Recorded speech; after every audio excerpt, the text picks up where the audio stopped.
¿Qué tal? Muy buen día. Mi nombre es Rogelio Ortiz y soy Product Manager de Cermex. Quiero invitarlos para que este 12 de octubre, en punto de las 10 de la mañana, nos acompañen al webinar CCTV Análogo e IP, donde ustedes podrán constatar las ventajas de cada una de estas tecnologías. ¿Qué tal a todos, amigos? Muy buenos días. Los saluda Rogelio Ortiz, Product Manager de Cermex. Gracias por asistir a este webinar. Me podrían, no sé, para iniciar antes de tener cualquier detalle técnico, si me pueden confirmar por el chat si están escuchando la conversación y poder dar seguimiento a esta y vamos a empezar con algo muy nutritivo en cuestión de tecnología. A ver si me escuchan por ahí, si me pueden confirmar en el chat, de favor.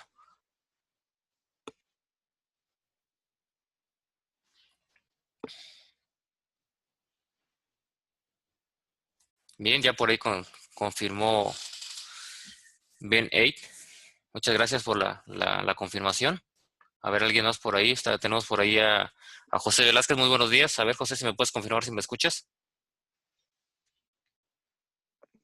Así se escucha perfecto. Enterado. Gracias, gracias, muy amable. Buenos Y días. de nada. Buenos Bien, días. pues aquí estamos a la orden. Lo que se ofrezca, pues aquí seguimos. Pues bien, empezamos con este webinar. La intención es que conozcan, a lo mejor algunos datos muy básicos de ambas tecnologías, tanto análogo como IP.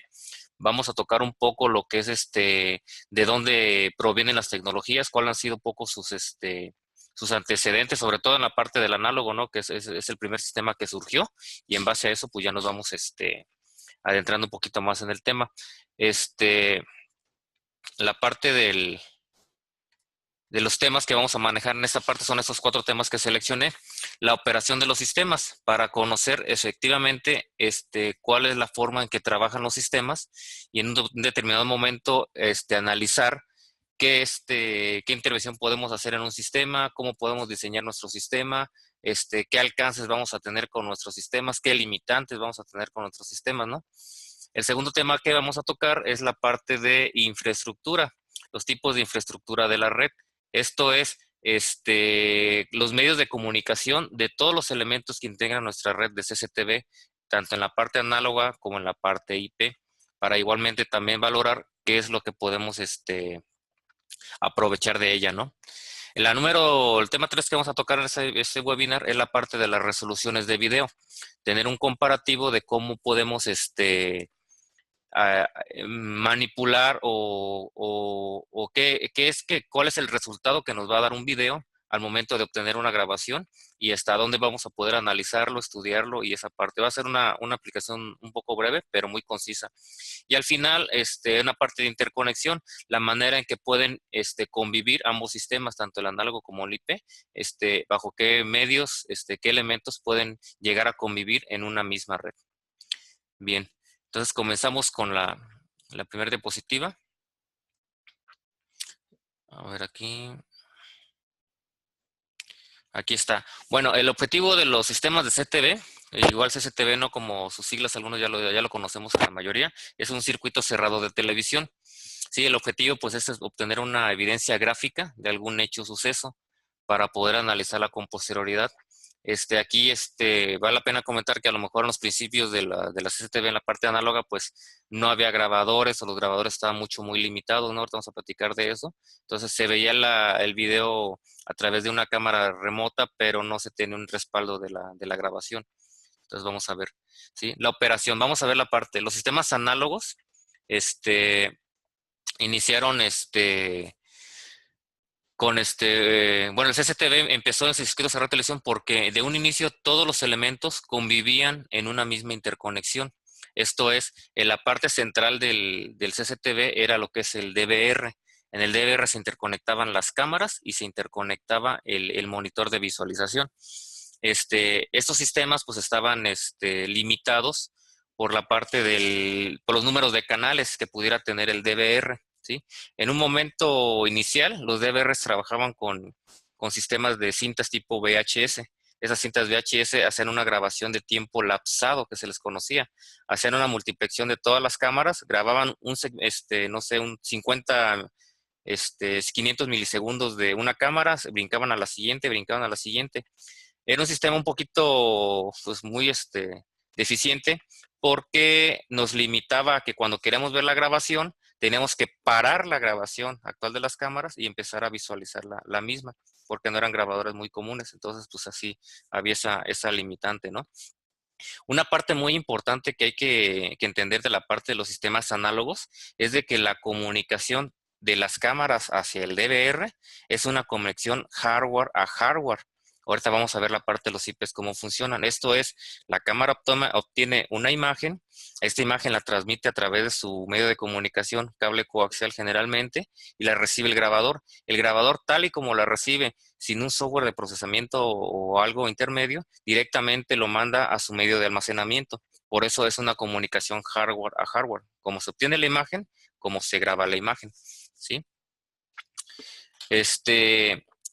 De las limitantes que les comentaba hace un momento de los grabadores, era de que uno pusiera el número de canales que pudiera tener el mismo. Si tenemos grabadores de DVRs de 4, 8, 16 canales, una vez llena todas sus interfaces, ya no podíamos agregar una cámara extra. Lo que teníamos que hacer era agregar un sistema completamente similar, de mismas características.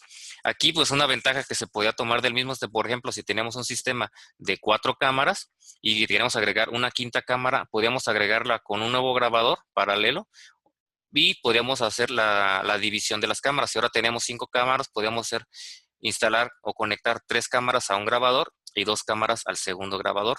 Aquí obviamente las visualizaciones pues dependían de que un monitor era para cada uno de los grabadores.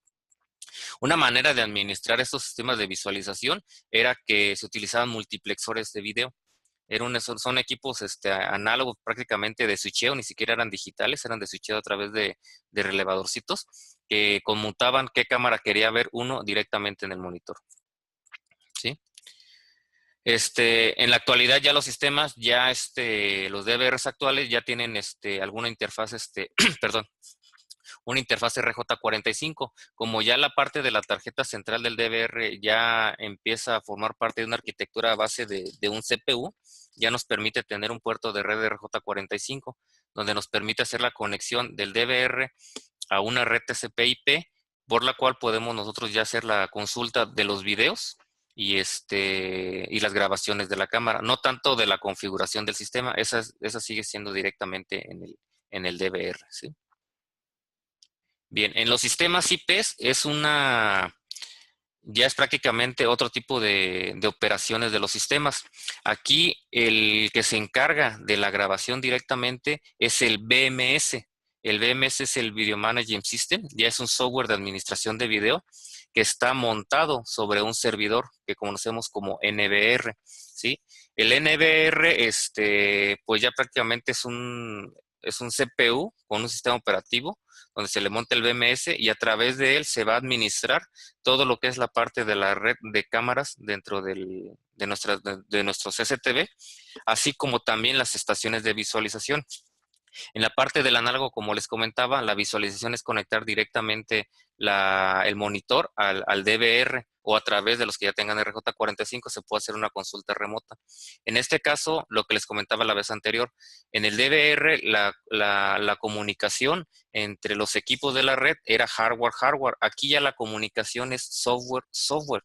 El software por parte del BMS, que es la interfaz hacia las cámaras, y las cámaras, al ser una señal ya directamente IP, esta señal es una comunicación de hardware del protocolo TCP/IP hacia la red de transporte directamente al BMS. Es una de las grandes diferencias que tenemos. Aquí tenemos la ventaja, bueno, en el caso de los DVRs, perdón, se me olvidó comentarles, tenemos el detalle de que la grabación se hacía con discos duros instalados de manera interna en el DVR y nos limitaba a la cantidad de discos que podía tener y a las capacidades que podía administrar el DVR de cada uno de esos discos. En el caso del NVR, tiene la ventaja de que se le pueden conectar ya sean discos locales, discos duros locales, así como el DVR, de grandes capacidades a través de arreglos RAID internos para la administración de los discos, o también se le pueden interconectar sistemas NAS o sistemas SAN a estos servidores. ¿En qué consisten estos servidores NAS o servidores SAN? Son equipos hardware de arreglos de discos duros que se conectan ya sea vía red o vía puerto SCSI al NBR, ¿sí? Y la administración de estos equipos SAN o NAS son vía el BMS. ¿Qué diferencia hay entre un NAS y un SAN? También para que tengan ese dato, es muy bueno saberlo. Es de que el NAS utilizaba la misma red de comunicación. O sea, por el puerto de red del NBR, por donde llegaba la señal de las cámaras, por ese mismo puerto de red salía el video ya administrado hacia el sistema NAS para la grabación del video, en caso de que fuera un elemento externo del NBR. En el caso de los sistemas SAN, es similar. La única diferencia es que se utilizan dos puertos de red del NBR para la administración. Uno, la recepción de la señal de las cámaras y su administración. Y el segundo puerto se utiliza para exclusivamente enviar la señal de las cámaras a la grabación a los equipos SAN. Es una pequeña la diferencia, pero sí es considerable, tratando de que ya en la parte de la IP manejamos lo que son anchos de banda, y al utilizar el sistema NAS nos reducía la capacidad de transmisión de nuestra señal de las cámaras a través de la misma red.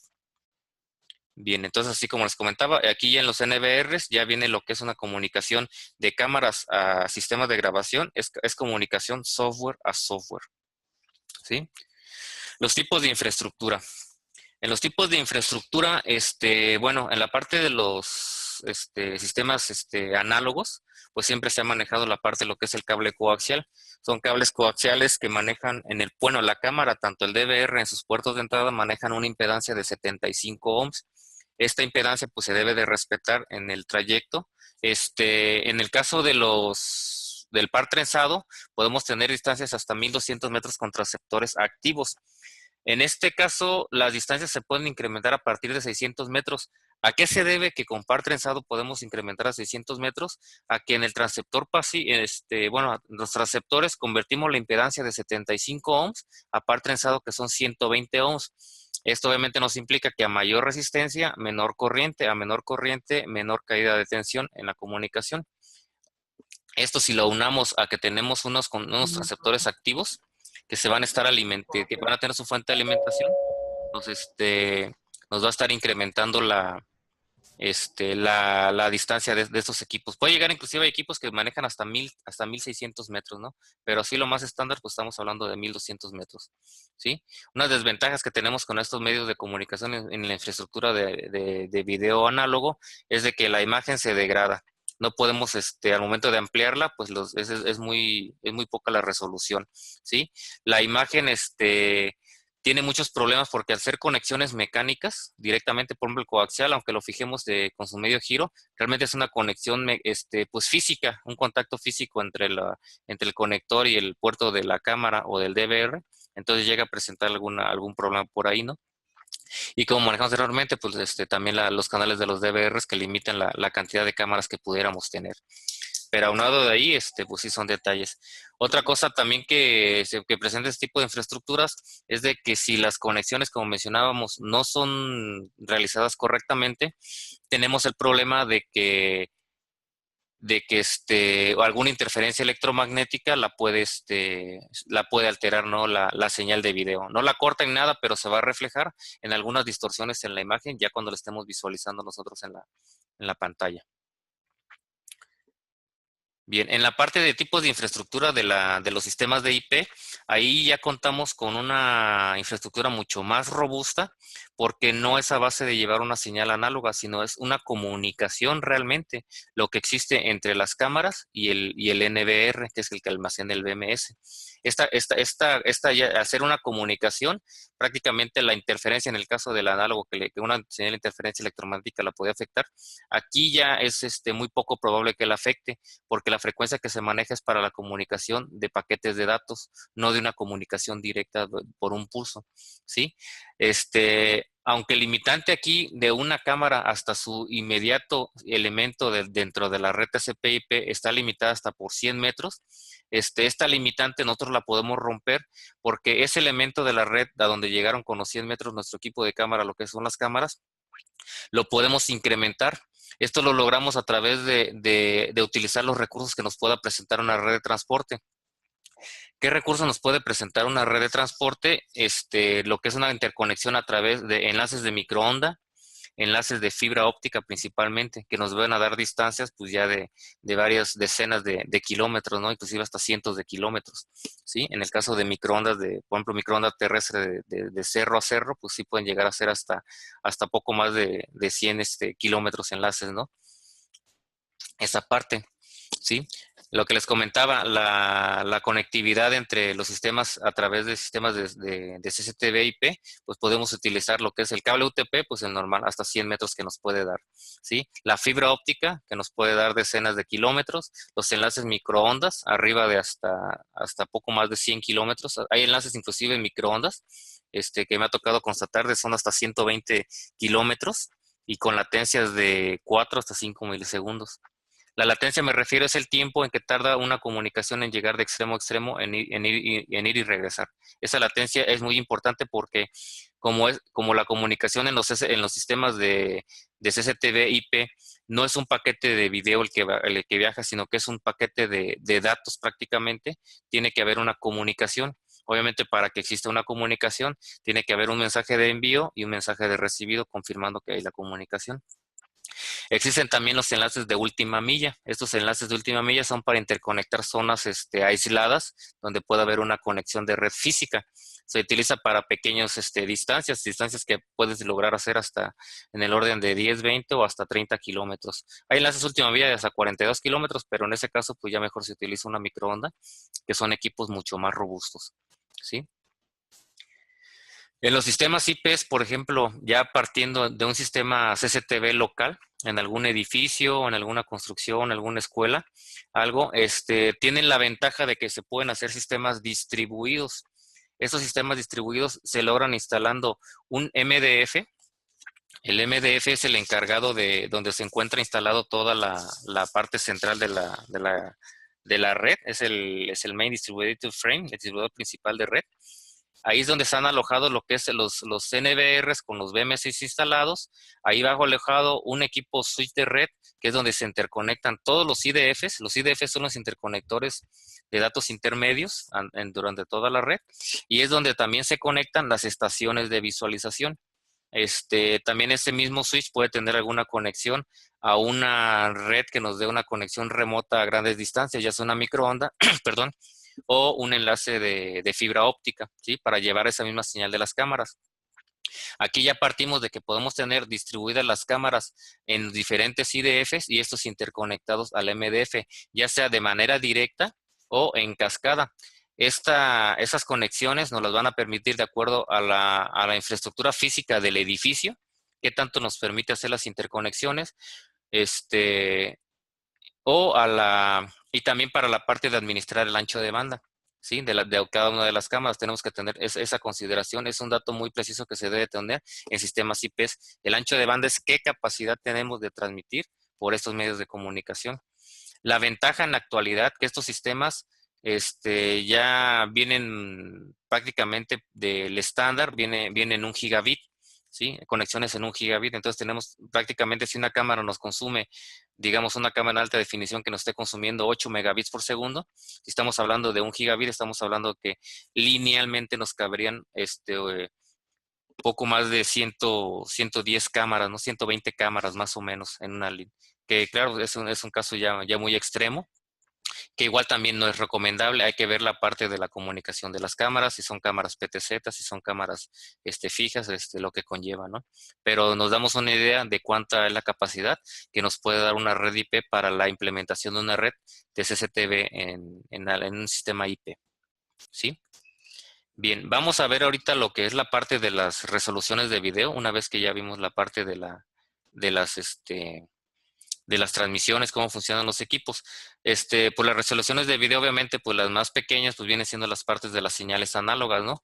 En las señales análogas, vemos que la señal más pequeña que maneja la de un CIPS es una resolución de 360 por 240 píxeles, que viene siendo un equivalente, para darnos una idea con de los sistemas IPs actuales, que equivale a 86.4 kilopíxeles. O sea, si hablamos de cámaras IPs, hablamos de megapíxeles, en eso estamos hablando de datos que son kilopíxeles, o sea, una décima parte de lo que estamos manejando acá. ¿Sí? En el caso de 2SIF, pues ya son resoluciones de 720 por 4, 704 por 240, que viene siendo 168.94 kilopíxeles, o sea, siguen siendo resoluciones. Ya la resolución 4SIF, que viene siendo el armado de 4, es el equivalente de armar 4 señales SIF, como si fueran en una sola pantalla, en un tipo video wall. Esa, pues obviamente viene siendo la resolución de 704 por 480. Es una resolución de 338 kilopíxeles. La resolución más alta que manejamos en la parte de CCTV análogo se le llama D1. Esta resolución D1 se le conoce D1 porque ya hace un procesamiento de frontera. Al hacer un procesamiento de frontera nos incrementa de 704 a 720 la resolución. Entonces, esa resolución de 720 por 480 nos da una resolución total de 345 kilopíxeles. O sea, ese ancho de banda realmente es muy pequeño si lo consideramos, si lo comparamos en este caso con las resoluciones IP que actualmente se manejan, ¿no? Y aquí como está el ejemplo, o sea, esta resolución de video, aunque hagamos una ampliación nosotros de la imagen, se nos van a descomponer los píxeles que tenemos en cada una de las imágenes. Entonces ya, como nació la imagen obtenida por la cámara, así la vamos a obtener a esa dimensión. No podemos manipularla ni amplificarla porque se nos degrada ya con el pixelaje de las cámaras. En el caso de las resoluciones de video ya en sistemas de IP, pues ya estamos hablando de señales de 1 megapíxel, 2 megapíxeles, hasta 5 megapíxeles. Hay marcas de equipos de CCTV que inclusive manejan una cámara, me parece que a 42 megapíxeles, una resolución exorbitante, pero aparte de ser una resolución muy grande, un dato que hay que considerar en el desarrollo, en el diseño de una red de CCTV IP, es considerar el ancho de banda por el cual vamos a transmitir esa señal. Se puede ver que es muy exuberante, de mucha resolución, mucha calidad, pero si no tenemos el medio de transporte para llevar esa señal a nuestro centro de monitoreo, a nuestro equipo de grabación, pues de nada nos valdría tener esa resolución, ¿no? Son de las consideraciones que hay que tener en algún diseño. ¿Sí? Aquí sí vemos el comparativo de lo que es el SIF con un comparativo de 5 megapíxeles. Estamos hablando que el SIF viene siendo como una 32ava parte de una cámara de 5 megapíxeles. ¿Sí? Ahora bien, si comparamos esa resolución del SIF con una resolución 4K, pues realmente es una 128ava parte o poquito menos, ¿no? De la resolución 4K. En 4K estamos hablando de 8.3 megapíxeles. El 4K realmente es un arreglo de 4 pantallas de 1080p, como si fuera un arreglo de 4 pantallas en un video wall. Esas 4 pantallas de 1080 por 2 nos da una resolución ya de los 4 megapíxeles. Estamos hablando de que tenemos una resolución de 3840 por 21.60, que es igual a 8.3 megapíxeles. Ya el formato 4K. Si se fijan aquí en la imagen que estamos viendo, tenemos el 1080p. Si le replicamos 4 veces, nos da una pantalla 4K. Obviamente, pues con la resolución más embebida, ¿no? Bien, vamos a pasar aquí a la parte de la interconexión, cómo pudieran convivir los sistemas análogos con los sistemas IPs. Bueno, partiendo de la actualización de los sistemas análogos, en la actualidad, ya los sistemas análogos, como comentaba en un principio, ya cuentan con un puerto de red RJ45, el cual nos permite hacer una consulta de las grabaciones y de los videos de manera remota. ¿Sí? La configuración sigue siendo de manera local en el equipo, la dada de alta de la parte de los usuarios, contraseñas, privilegios, toda esa parte. ¿Sí? Aquí nada más hay que hacer una consideración, porque por ejemplo hay unos NVRs que en lugar de tener puertos coaxiales para la conexión de sus cámaras, manejan puertos PoE de 4, 8, 16 puertos PoE, donde se conecta directamente una cámara IP. Aquí sí es bueno conocer esta analogía. La comunicación TCP/IP ocupa 7 niveles de comunicación. Los 3 primeros niveles, las 3 primeras capas, como se les conoce, la primera es la capa física, es la interconexión de los dos dispositivos de la red. En este caso, es la conexión, puede ser eléctrica, el UTP o puede ser óptica. Esa es la primera capa. La segunda capa es el enlace de datos, donde se comunican los datos de un extremo a otro extremo. Y la tercera capa, pues es la capa de red, donde a través del protocolo TCP/IP, con la IP que tenga la cámara, el dispositivo dice hacia dónde se dirige y hacia dónde no se dirige. Me regreso un poquito a los NBRs que manejan puertos PoEs de 4, 8, 16 para interconectar las cámaras. Prácticamente funciona como un DVR análogo porque únicamente toma la IP, no tanto la IP, sino el dato que está mandando la cámara, lo está tomando y lo está grabando sin tomar en cuenta qué IP tiene la cámara, qué IP tiene el grabador directamente. Por eso se hace una pequeña analogía de este tipo de grabador NBR de puertos PoE con un DVR análogo. Esa simplificación. Entonces, esa consideración también tómala en cuenta. No es necesario configurar una IP a la cámara, dada que esta únicamente está mandando la parte de datos al NBR, ¿no? En la parte de la interconexión de cámaras análogas hacia una red IP, una red CCTV/IP, existen codificadores. Estos codificadores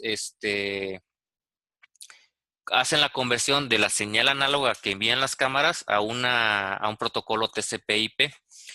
Para que quede un poquito más explicado, porque inclusive en temas de telefonía se manejan, en telefonía se maneja voz digital y voz IP. En el caso de la parte digital, nos referimos a que la cámara análoga envía la señal al codificador, la convierte a digital y una vez convertida a digital la monta sobre el protocolo TCP/IP del puerto RJ45. Entonces es una doble conversión. Primero la convierte a digital y posteriormente la monta sobre el puerto red TCP/IP. Me refería al análogo con la parte de señal de voz, de telefonía, cuando manejan que puertos análogos, puertos digitales y puertos IPs. Si el análogo, pues sigue siendo la comunicación análoga en comunicación de telefonía. La parte digital es que es una comunicación digital entre los teléfonos sin algún protocolo que interfiera o que administre esa comunicación, porque son comunicaciones uno a uno del teléfono al conmutador y el conmutador hace la gestión de enlazar a donde sea la llamada. Y la TCP/IP porque ya la señal entra dentro de una red que está administrada y que se rige por ciertos controles para la transferencia de la señal, ¿sí? Entonces es la diferencia entre señal digital y señal TCP/IP. Entonces es la función del codificador, convertirla a digital, montarla sobre un protocolo TCP y ya enviarla a la red de IP, ¿sí? En el caso de los sistemas IPs, la interconexión es a través de un decodificador, que sería lo contrario. La cámara IP se conecta a un decodificador, recibe la señal TCP, la convierte análoga y la puede mandar a un DVR. Este sistema pues realmente no es utilizado. ¿Por qué? Porque la calidad de la imagen obtenida por la cámara se degradaría al momento de convertirla a una señal análoga. Entonces, pues no tendría caso hacer esa conversión. Ese caso similar se presenta aquí en las cámaras análogas. El que la señal de la cámara análoga se convierta a una señal TCP/IP no quiere decir que va a mejorar la señal de la cámara. ¿Por qué? Porque esa señal ya fue obtenida por la cámara y así como fue obtenida es procesada y el resultado pues va a ser prácticamente el mismo o inclusive puede notarse una pequeña degradación en la parte de la conversión del video, ¿sí? Bueno, pues por mi parte en este webinar es lo que les puedo comentar. Más adelante igual vamos a ver si hacemos otro webinar según sus comentarios, lo que me digan, si ampliamos un tema de esta parte.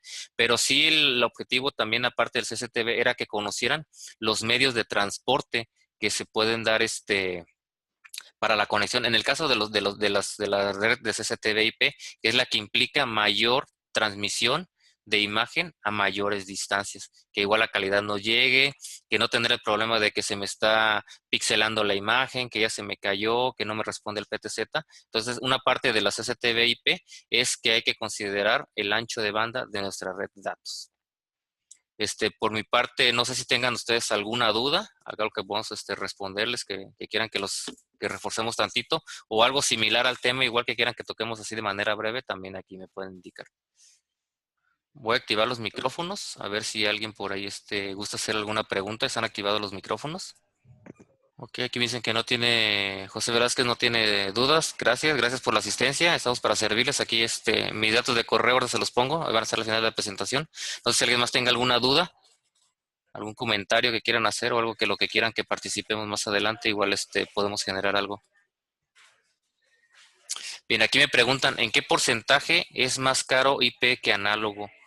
Digamos que para sistemas mínimos, como les comentaba, en la comparativa del DVR de 4, 8, 16 canales comparado con los NVRs de 4, 8, ahí prácticamente los costos son muy similares. El costo en sistemas IPs se da cuando son sistemas ya más robustos, porque implica, aparte del costo de las cámaras, el costo de un servidor robusto, el costo de la alimentación, y hay que tener en cuenta también el costo de los licenciamientos que tenga con cada uno de los fabricantes del software también. Entonces sí es un poquito más caro la parte de los STB/IP, pero sí tiene obviamente mucho más bondades, ¿no? Por las distancias y la calidad de las imágenes que se pueden obtener. Además también de que las cámaras no todas son iguales, dependiendo de la resolución con que quieramos adquirir nuestras cámaras para el resultado final, en base a eso también se nos puede incrementar un poco la inversión en los STBs IPs. Me dice, ¿cómo saber en qué proyecto utilizar IP o análogo? Pues ahí realmente el resultado que quiere uno obtener, ¿no?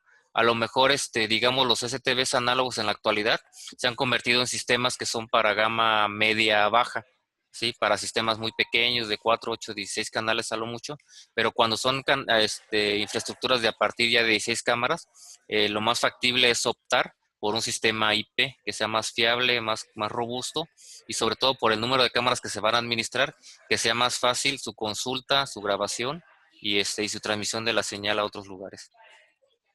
Entonces ahí es a criterio de cada quien según la magnitud del proyecto. Pero proyectos muy pequeños, pues la verdad la solución análoga sigue siendo una solución muy fiable y de baja inversión. Gracias también a ustedes. No sé si alguien más tenga por ahí alguna pregunta. Bien, si no hay más preguntas, por mi parte es todo. Yo dejo mis datos de contacto aquí en la presentación y y cualquier duda o comentario estamos a sus órdenes, ya sea por correo, teléfono, alguna asesoría que requieran, con mucho gusto los podemos apoyar en alguna decisión que quieran tomar para alguna red STB/IP, inclusive para la parte de la red de transporte.